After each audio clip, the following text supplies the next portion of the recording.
কেমন আছেন সবাই? আশা করছি সবাই খুব ভালো রয়েছেন। স্পার্কিং সায়েন্স ক্লিনিক্যাল কথার পক্ষ থেকে আমি ডক্টর শশাঙ্ক আজকে একটা নতুন টপিক নিয়ে আলোচনা করব। টপিকটি শুরু করার আগে সবার কাছে রিকোয়েস্ট, আমাদের চ্যানেলে যদি নতুন হয়ে থাকেন তাহলে চ্যানেলটি সাবস্ক্রাইব করুন, লাইক, কমেন্ট এবং শেয়ার করুন। এবং আমাদের চ্যানেলের ডিসক্রিপশনে একটা টেলিগ্রাম চ্যানেল লিংক আছে। সেখানে থেকে আমাদের এই চ্যানেলে যত রকম ভিডিও আসে তার পিডিএফ গুলো ওখানে আমরা দিয়ে থাকি। সেখানে এই পিডিএফ গুলো দেখে দিয়ে কিন্তু এই ভিডিওটি দেখার সাথে সাথে বা ভিডিওটি দেখার পরে কিন্তু পড়াশোনা ওখান থেকে করা যেতে পারে। তো আজকে এই টপিকটা হচ্ছে কি না, লো ব্যাক পেন, মানে সোজা কথা আমাদের কোমরে যে ব্যথা, সেই কোমরে ব্যথা নিয়ে আমরা দেখছি সচরাচর আমাদের প্রচুর পেশেন্ট, প্রায় আমাদের আউটডোরে প্রচুর পেশেন্ট আসে কি না লো ব্যাক পেন নিয়ে, মানে কোমরে ব্যথা নিয়ে আসে। সেটা নিয়ে আমরা আজকে আলোচনা করব, লো ব্যাক পেন কি, কেন হয়, কি কি কারণে হয়, এবং সবচেয়ে ইম্পর্টেন্স আমাদের ভিডিও পুরোপুরি দেখলে বুঝতে পারবেন যে এদের রেড ফ্ল্যাগস কি কি আছে, মানে যেসব ডেঞ্জার সাইন্স গুলো কি কি আছে, যেগুলোর জন্য কিন্তু পরবর্তীকালে আমাদের কোনো কিছু টেস্ট করতে হতে পারে, বা সেটা কিন্তু আমাদের প্রপার একটা ট্রিটমেন্ট বা প্রপার একটা মেজার্স সেটা নিতেই হবে। তো আমরা আশা করছি যে সেটা সমস্ত কিছু আলোচনা করব। ঠিক আছে, তাহলে ভিডিওটি শেষ পর্যন্ত দেখুন অন্তত। তো প্রথম হচ্ছে কি, আমাদের লো ব্যাক পেন শুরু করার আগে আমরা যেটা কোমরের যে আমাদের কি স্ট্রাকচার, যে বিশেষ করে আমাদের স্পাইন, সেটা নিয়ে একটু দেখছি এখানে। যে আমাদের স্পাইনে কি হচ্ছে, একটা ভার্টিব্রাল কলামস রয়েছে। ভার্টিব্রাল যে কলামসটা রয়েছে, সেখানে কতগুলো ছোট ছোট ছোট ছোট ছোট ছোট পরপর, যেরকম ইটের দেওয়াল হয় পরপর পরপর এরকম, সেরকম কতগুলো পরপর কিন্তু এরকম ভার্টিব্রা দিয়ে তৈরি। উপর থেকে আমি নিচ পর্যন্ত নামি, প্রথম হচ্ছে সার্ভাইকাল ভার্টিব্রা, সার্ভাইকাল স্পাইন, তারপর থোরাসিক, তারপর হচ্ছে কি আমাদের লাম্বার আর স্যাক্রাল। এই স্যাক্রাল কক্সিসটা কিন্তু এক জায়গায় হয়ে গিয়েছে, এখানে আমরা একটা ফিউজড হয়ে থাকে। ঠিক আছে। এবার এই যে স্পাইনটা একটা নিজস্ব একটা কি আছে, একটা পোস্চার আছে বা একটা পজিশন আছে, সেটা কিন্তু সচরাচর কিন্তু সোজা স্ট্রেট থাকে না। এটা কি, প্রথম হচ্ছে কি, এটা সার্ভাইকাল হালকা একটা লর্ডোসিস থাকে, এবং তারপরে আমাদের ইয়ে কি বলে, থোরাসিক, তারপর লাম্বার, লর্ডোসিস, এগুলো কিন্তু খুব, মানে এই যে কার্ভেচার গুলো যখন এক্সট্রিম হয়ে যাবে তখন সেটাকে লর্ডোসিস বলছে। এই কার্ভেচারটা যখন এক্সট্রিম হয়ে যাবে, মানে খুব বেশি হয়ে যাবে, তখন সেটাকে স্কাইফোসিস বলছে। এবং যদি এদিকে একটা কি ল্যাটারাল সাইডে যদি বা পাশাপাশি যদি এরকম বেঁকে যায়, তখন সেটা হলো স্কোলিওসিস। সেটা আমরা ভালো করে আলোচনা করবো। তো এটা একটা মোটামুটি, আমরা ভাবি যে এরকম সোজা থাকে, তা না, এটা হালকা একটা কার্ভেচার নিয়ে কিন্তু থাকে। এবার এই স্পাইনের মধ্যে কি আছে, এই স্পাইনের মধ্যে কি আছে সেটা দেখবো। সেটা দেখো, স্পাইনের মধ্যে কি আছে। স্পাইনের মধ্যে আছে আমাদের কি, স্পাইনাল কর্ড। তাহলে আমাদের ব্রেন থেকে কি হচ্ছে, স্পাইনাল কর্ডটা নেমে চলে যাচ্ছে। এবার সেখান থেকে স্পাইনাল কর্ড থেকে বিভিন্ন রকম ব্রাঞ্চ দিচ্ছে সবাইকে, দিয়ে শরীরের প্রত্যেকটা অংশ অংশে কিন্তু কি নার্ভ গুলো সাপ্লাই হচ্ছে। তাহলে এই যে কি হচ্ছে, এটা মানে স্পাইনাল কর্ড, একটা ক্যানাল তৈরি হয়। এবার সেই ক্যানালের মধ্যে স্পাইনাল কর্ড নামে। এটা হচ্ছে আমাদের ডিস্ক। ডিস্ক হচ্ছে যেটা ভিতরের দিকে থাকে সেটা হচ্ছে নিউক্লিয়াস পালপোসাস। আর যেটা হচ্ছে বাইরের দিকে থাকে সেটা হচ্ছে অ্যানিউলাস ফাইব্রোসিস। এই যেটা বাইরের দিকে থাকে, ঠিক আছে, সেটা হচ্ছে অ্যানিউলাস ফাইব্রোসাস। এইবার হচ্ছে দেখতে হচ্ছে এই যে ছবিটা দেখা যাচ্ছে, এখানে দেখা যাচ্ছে কি ডিস্ক গুলো কিরকম থাকছে, এবং ডিস্কের দুটো ডিস্ক, এই একটা ডিস্ক, এই একটা ডিস্ক, মাঝখানে ভার্টিব্রা, বা আমরা যদি বলি দুটো ভার্টিব্রার মাঝখানে একটা ডিস্ক, মানে ডিস্ক আছে। ঠিক আছে, এবার স্পাইনাল যে নার্ভ গুলো আছে এরকম ভাবে বেরিয়ে যাচ্ছে। পিছনে লিগামেন্ট আছে, বিভিন্ন প্রসেস আছে, স্পাইনাস প্রসেস রয়েছে। এবং দুটো ভার্টিব্রা এরকম আছে যেখানে ফ্যাসেট একটা করে জয়েন্ট আর্টিকুলেশন হচ্ছে। তো ঠিক এটা হচ্ছে, তাহলে এটা হচ্ছে আমাদের কি, দুটো ইন্টারভার্টিবল ডিস্ক। এইবার হচ্ছে আমরা যদি দেখি যে এই ছবিটা, এখানে দেখুন অরিজিনাল ছবিটার মতো অনেক লাগছে। এখানে দেখুন কেমন ডিস্ক গুলো আছে, ইন্টারভার্টিবল ডিস্ক যেগুলো আছে, স্পাইনাল কর্ড গুলো বেরোচ্ছে। এই যে স্পাইনাল কর্ডের, সরি, স্পাইনাল নার্ভ গুলো বেরোচ্ছে। এই স্পাইনাল নার্ভ গুলো কি হচ্ছে, সারা শরীরে কিন্তু এরকম ভাবে সাপ্লাই দিচ্ছে। সারা শরীরে কিন্তু এরকম ভাবে সাপ্লাই দিচ্ছে। তাহলে ব্রেন থেকে কি হচ্ছে, স্পাইনাল কর্ড নামছে, ব্রেন থেকে স্পাইনাল কর্ড নামছে, এবং সে কিন্তু প্রত্যেক জায়গায় সাপ্লাই এভাবে দিচ্ছে। ঠিক আছে। এইবার আমরা যে বলছি যে কি লো ব্যাক পেন হচ্ছে, লো ব্যাক পেন মানে হচ্ছে আমাদের কি লাম্বার এবং স্যাক্রাল রিজনে যে বেশিরভাগ যে পেনটা হচ্ছে, সেই পেনটা হচ্ছে কেন হয়।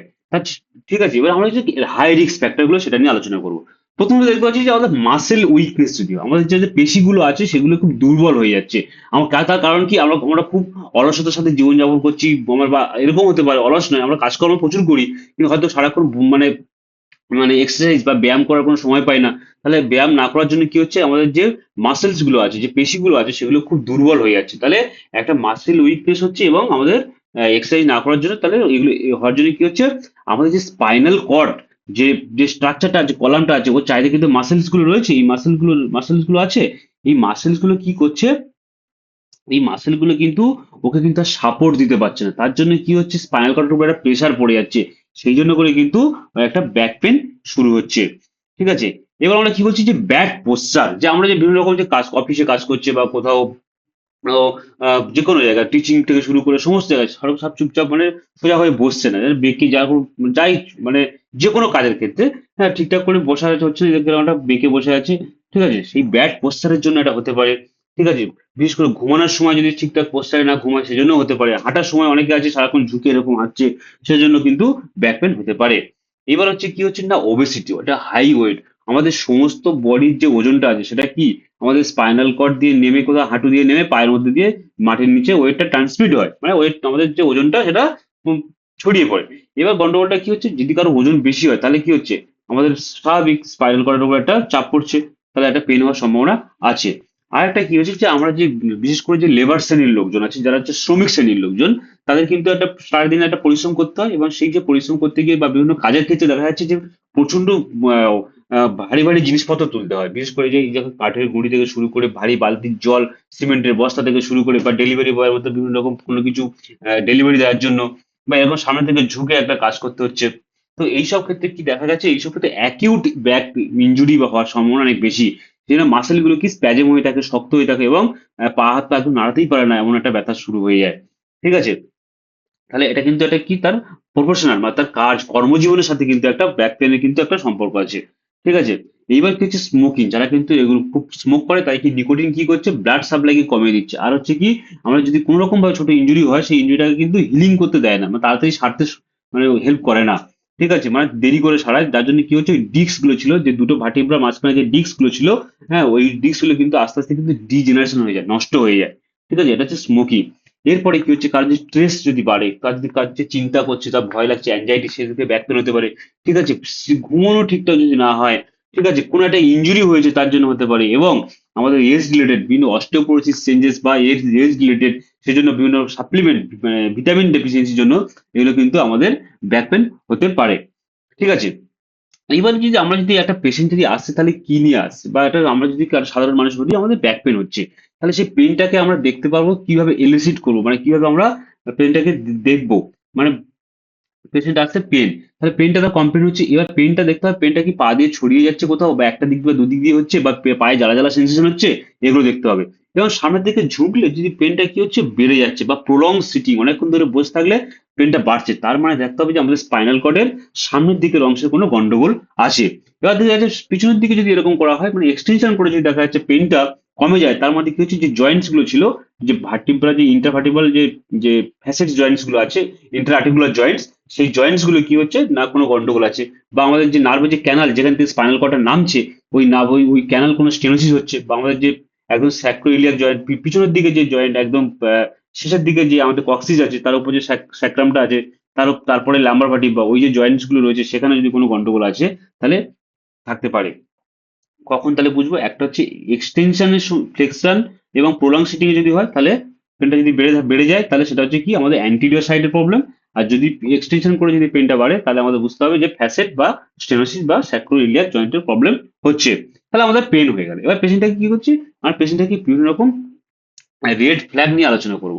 রেড ফ্ল্যাগ গুলো কি হচ্ছে না, আমাদের যে এই পেশেন্টটার যে এর ডেঞ্জার কিনা, যে পেনটা ডেঞ্জার কিনা, সেইটা আলোচনা করে তারপর সেই ইনভেস্টিগেশন করতে হবে কিনা, তারপর সেটা আলোচনা করব, এবং তারপর ম্যানেজমেন্ট করব। তাহলে প্রথম আমরা কি করছি, পেন যেটা এসে তার কিন্তু ডেঞ্জার জিনিসগুলোকে রুল আউট করতে হবে, নাহলে আমরা চেপে চেপে কি হচ্ছে, কি করি, কোমরে ব্যথা হচ্ছে, একটা বাইরে একটা ইঞ্জেকশন নিয়েছি, বা একটা ব্যথার ওষুধ খেয়ে নিচ্ছি, একটু ক্যালসিয়াম ভিটামিন ডি খেয়ে নিচ্ছি, কিছুদিন সাময়িকভাবে কমছে, আবার আমরা সেগুলো খাচ্ছি। অ্যাকচুয়ালি কি হবে, আমাদের ডিজিজটাকে ডায়াগনোসিস করতে হবে যে কেন এটা হয়েছে। তাহলে আমাদের যে কি, যেগুলো খারাপ জিনিস সেগুলোকে আগে বাদ দিয়ে তারপর তো আমরা ভাববো। তাহলে প্রথম হচ্ছে কি, ফ্র্যাকচার। তাহলে ফ্র্যাকচার হচ্ছে একটা, ওরা পড়ে গেছে বা কোনো একটা আগে লেগে চোট লেগেছে সেজন্য, বা কোনো একটা হেভি জিনিস তুলতে গিয়ে, ভারী জিনিস তুলতে গিয়ে তার জন্য ফ্র্যাকচার হয়ে যেতে পারে। তাহলে ফ্র্যাকচারের হিস্ট্রি আছে কিনা সে জানতে হবে। এবার হচ্ছে ক্যান্সার বা ম্যালিগনেন্সি যদি হয়, পেশেন্টে কি বলবে, পেশেন্টে বলবে আমার ওজন কমে গেছে, এই পেনটা 6 সপ্তাহ বেশি ধরে হচ্ছে, রাতে শুয়ে থাকছেও তাও পেন হচ্ছে, ওজন মানে অনেক সময় এইসব কাজের ক্ষেত্রে বেশি হয়, যে 50 বছর বয়সে মানে বেশি যদি বয়স হয়, তার ক্ষেত্রে কিন্তু এই পেনগুলো বেশি হয়। এবার দেখতে ইনফেকশন যদি হতো, অনেক সময় কি হচ্ছে, বোনস যে স্পাইনাল যে আমাদের কি ভার্টিব্রাটা আছে, ভার্টিব্রাতে কি হচ্ছে, ইনফেকশন হতে পারে।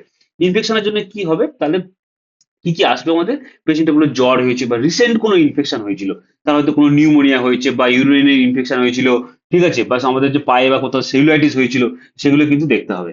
আর কি আছে, আরেকটা হচ্ছে যে কডা ইকুইনাস সিনড্রোম, এটা একটা কি হচ্ছে, এখানে দেখতে হবে পেশেন্ট কি বলবে, না তার প্রস্রাব করতে গিয়ে প্রস্রাবটা আটকে যাচ্ছে, ঠিক আছে, তার পায়খানা অটোমেটিক হয়ে যাচ্ছে, তার কারণ তার অ্যানালস ক্যানালে যে স্পিংটার থাকে আমাদের পায়খানাকে আটকে রাখার জন্য, সেই স্পিংটারটা কি হচ্ছে, সেটা হচ্ছে লুজ হয়ে গেছে, সে অটোমেটিক হচ্ছে কি হচ্ছে বেরিয়ে যাচ্ছে পায়খানা। ঠিক আছে।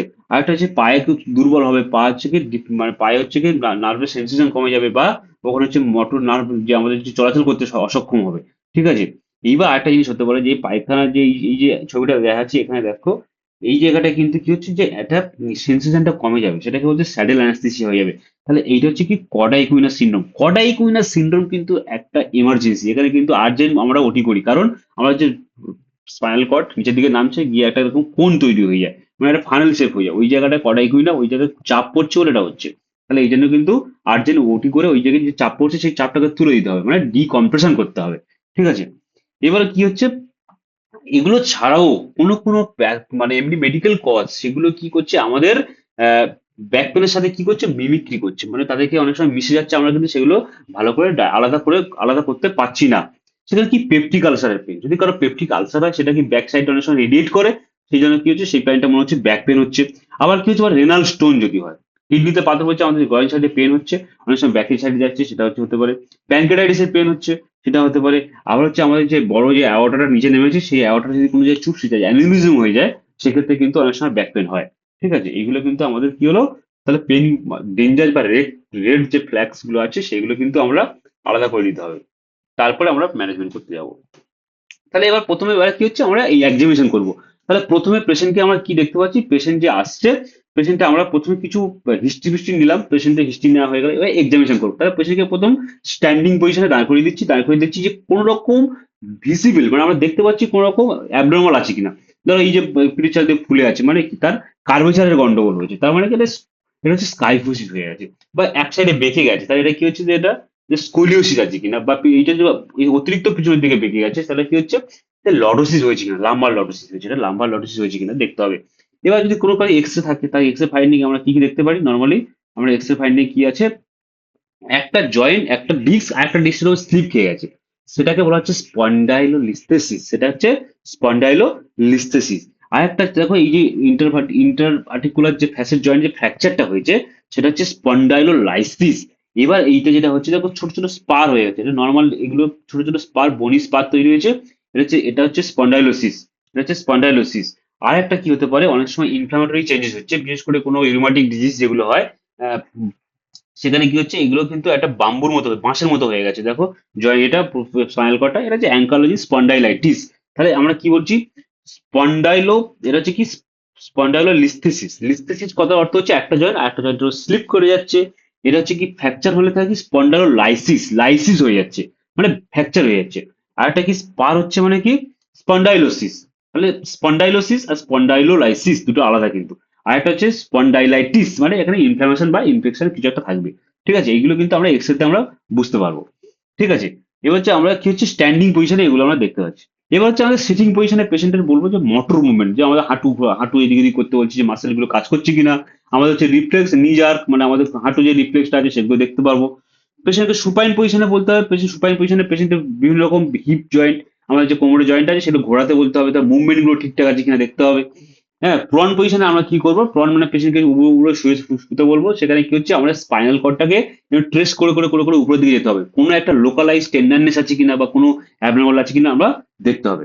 এগুলো দেখা হয়ে গেল। এইবার হচ্ছে আমাদের কি হচ্ছে ইনভেস্টিগেশন। ইনভেস্টিগেশন আমরা নর্মালি কি করি, এক্সরে করি, এমআরআই করি, এবং নার্ভ কন্ডাকশন ভেলোসিটি এবং হচ্ছে মায়োগ্রাফি করা যেতে পারে। এবার ইনভেস্টিগেশন সবার ক্ষেত্রে করা হয় না, কাদের ক্ষেত্রে ইনভেস্টিগেশন করা হয় নর্মালি সেটা হচ্ছে আমি বলছি।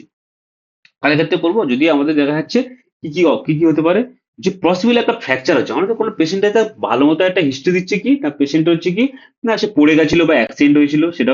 এবার পেশেন্টের একটা বয়স হয়ে গেছে, অস্টিওপোরোসিস চেঞ্জেস হচ্ছে, হ্যাঁ, বা ভিটামিন তার কমে গেছে সে তার মনে হচ্ছে, সেই সবের ক্ষেত্রে কি হচ্ছে আমরা অনেক সময় এক্সরে করতে পারি, ব্লাড টেস্ট করতে পারি। আর একটা কি হতে পারে, যদি কোনো পেশেন্টের বয়স কম হয় তারপরেও ক্রনিক একটা পেন হচ্ছে, তখন কিন্তু আমরা দেখতে পারি ওই রেড ফ্ল্যাগ যেগুলো আছে সেগুলোকে আমরা তুলতে হবে, মানে আলাদা করতে হবে। সেই জন্য কিন্তু আমার মানে ইনভেস্টিগেশন করা দরকার। তাহলে কি হচ্ছে, একটা হচ্ছে তার হচ্ছে ক্যান্সারের হিস্ট্রি আছে, যে রিসেন্ট ব্যাকটেরিয়ার ইনফেকশনের হিস্ট্রি আছে, বা তার ওই ওজন ওজন কমে যাচ্ছে, বা এগুলো ফিভার টিভার হচ্ছে সেগুলো দেখতে হবে। হ্যাঁ, খুব ইমিউনো সাপ্রেশন। অনেক সময় কি হয়, পেশেন্টের বহুদিন ধরে ব্যথার জন্য স্টেরয়েড খেয়ে খেয়ে চলে গেছে, স্টেরয়েড খেতে খেতে তার শরীরে যে বোনস গুলো আছে সেগুলো ভঙ্গুর হয়ে গেছে, ঠিক আছে, সেই জন্য কিন্তু কি হচ্ছে আমাদের ইনভেস্টিগেশন করতে হবে। আর অনেক সময় রাত্রে যদি পেন হয় তাহলে আমাদের ইনভেস্টিগেশন করতে হবে। এবার ইনভেস্টিগেশন করলে তো একটা ডিজিজ বেরোচ্ছে, আমরা তার আগে কি একটা গ্রস একটা ট্রিটমেন্ট আমরা যেটা ভাবতে পারি সেটা হচ্ছে কি, আমরা যে লো ব্যাক পেনের বেসিক যে ট্রিটমেন্টটা আছে সেটা কিন্তু নন ফার্মাকোলজিক্যাল, এখানে কিন্তু মেডিসিনের খুব বেশি রোল নেই, এখানে মেডিকেলের রোল নেই, আমাদের পেশেন্টের এডুকেশন, মানে আমাদের কি হচ্ছে কি, আমাদের কি করতে হবে, আমাদের বিভিন্ন রকম যে পোস্টার সেগুলো কারেকশন করতে হবে, সিগারেট স্মোকিংটা ছেড়ে দিতে হবে, লাইফস্টাইল যেটা মডিফিকেশন করতে হবে যেটা বলছি। আমরা কি করব, আমরা হেভি ওয়েট তুলবো না, আমরা কি করছি যদি কারোর জল তুলতে মনে হয় আমরা এক বালতি জলের জায়গায় হাফ বালতি জল তুলে নিয়ে যাবো। ঠিক আছে, আমাদের যে ইন্ডিয়ান বাথরুমের পরিবর্তে কোমোড ব্যবহার করলে খুব ভালো হয়, সবার ক্ষেত্রে কিন্তু এগুলো হয় না, তাই না? ঠিক আছে, এবার যতটা পারি কি হয় যে সামনে থেকে ঝুঁকে কাজ করাটা বন্ধ করতে হবে। ঠিক আছে, এইগুলো আমাদের কি হচ্ছে, আমাদের এইগুলো মেনে চলতে হবে।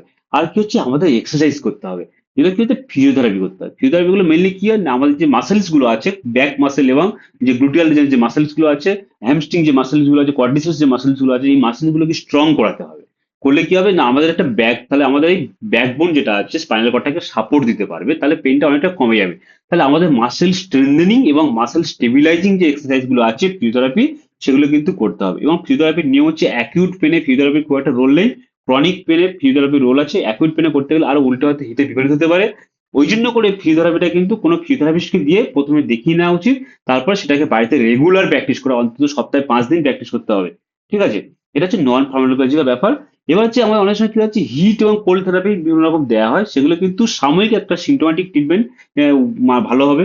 অনেক সময় হচ্ছে যে ট্রান্সকিউটিনিয়াস যে ইলেকট্রিক্যাল নার্ভ স্টিমুলেশন যেগুলো দেওয়া হয় সেগুলো, বা লোকাল যেগুলো আমরা বলছি যে অয়েনমেন্ট যে যে মানে ট্রেনের পাশে যেগুলো বিক্রি হচ্ছে, বা হচ্ছে ম্যাসাজ করতে হবে, বা আমরা যে ব্যাক রেস্ট যেগুলো আছে ব্রেস্ট গুলো যে করছি, এগুলো কিন্তু খুব একটা সিগনিফিকেন্ট সাব রোল নেই, একবার কোমরের ব্যথা ডেভেলপ করে গেলে রোল নেই, এগুলো প্রিভেন্টিভে মেজার্স রয়েছে। হ্যাঁ, কিন্তু ডেফিনেটিভ ট্রিটমেন্টে এর কোনো রোল নেই। এবারে স্পাইনাল ম্যানিপুলেশন বা আকুপাংচার যে থেরাপি গুলো আছে সেগুলো কিন্তু শর্ট টার্মের জন্য খুব ভালো এফেক্টিভ, মানে আমরা অ্যাজ ইউজুয়াল যে ট্রিটমেন্ট গুলো করি তার চেয়ে কিন্তু এগুলো এফেক্টিভ। ঠিক আছে, এবার যদি আমরা ভাবি যে পেশেন্টের হচ্ছে কি হচ্ছে, যে ফার্মাকোলজিক্যাল কি কি দেওয়া যেতে পারে। ঠিক আছে, যে আমরা এগুলো তো নন ফার্মাকোলজিক্যাল করেছি, তাহলে ফার্মাকোলজিক্যাল কি যেটা হয় সেটা হচ্ছে কি এনসেডস দিতে পারি, নন steroid anti drugs, ibuprofen, aceclofenac, এগুলো আমরা দিতে পারি। ঠিক আছে, এসএনআরআই দিতে পারি, ডুলোক্সেটিন দিতে পারি। ঠিক আছে, এগুলো দেয় না, কিন্তু এখানে দেখা যাচ্ছে ওরাল যে প্যারাসিটামল এবং স্টেরয়েডের কোনো রোল নেই, ওরাল প্যারাসিটামল বা স্টেরয়েডের এখানে কোনো রোল নেই। ঠিক আছে, তারপর হচ্ছে মাসেল রিল্যাক্সেশন কখন দেবো, যদি কোনো অ্যাকিউট পেন হয়, মাসেলটা কি হচ্ছে স্প্যাজম হয়ে যাচ্ছে, চাপকে ধরে আছে তখন। আর একটা ওপিওয়েডস, বিশেষ করে ট্রামাডল বা এইসব জাতীয় কোনো ওষুধ, মরফিন টরফিন এগুলো দেবো না, তার কারণ পেশেন্টের ওপিওয়েডস খেলে পেন কমে যাবে, পেশেন্ট বারবার খেতে ইচ্ছা করবে, তারপর কি হবে, অ্যাডিকশন হয়ে যাবে, পেশেন্টের কি হচ্ছে না অ্যাডিকশন হয়ে যাবে, এগুলো দেওয়া যাবে না। ঠিক আছে, তাহলে মাসেল রিল্যাক্সেশন কোথায় কখন কাজ, এবং আমাদের মানে স্টেরয়েডস এবং প্যারাসিটামলের কোনো কাজ নেই। আর কি হচ্ছে, ওপিওয়েডস আমরা দেবো না। এবার যদি কোনো ক্রনিক এবার নিউরোপ্যাথিক পেন বা রেডিকুলোপ্যাথি হচ্ছে, একটা সাইড ধরে একটা নার্ভের রেডিকুলোপ্যাথি পেন হচ্ছে, তখন কিন্তু আমরা গিয়ে অ্যান্টি যে ডিপ্রেশন সরি যে গাওয়াপেন্টিন যে নার্ভের যে মেডিসিন গুলো আছে, হ্যাঁ, বা নিওরট্রিপটাইলিন, এগুলো কিন্তু ডুলোক্সিন, এগুলো আমরা দিতে পারি। তবে এবার দেখতে হবে যে এখানে যদি কোনো পেশেন্টের সাইকিয়াট্রিক প্রবলেম হয়, সাইকিয়াট্রিকে দেখাতে হবে। না হলে কিন্তু নর্মাল যে আমরা জেনারেল যে লো ব্যাক পেনটা হয় সেখানে কিন্তু অ্যান্টি ডিপ্রেশনের কোনো রকম রোল নেই।